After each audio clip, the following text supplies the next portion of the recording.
श्रीगुरुभ्यो नमः। हरिः ओम्।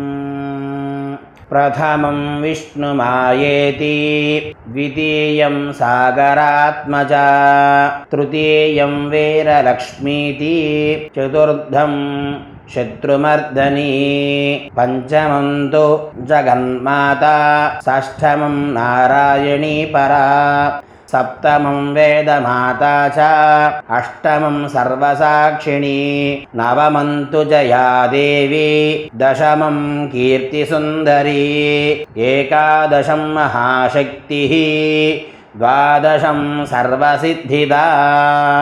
प्रथमं विष्णुमायेति, द्वितीयं सागरात्मजा, तृतीयं वीरलक्ष्मीति, चतुर्थं शत्रुमर्दनी, पंचमं तु जगन्माता, षष्ठमं नारायणी परा, सप्तमं वेदमाता च, अष्टमं सर्वसाक्षिणी, नवमं तु जया देवी, दशमं कीर्तिसुन्दरी, एकादशं महाशक्तिः, द्वादशं सर्वसिद्धिदा।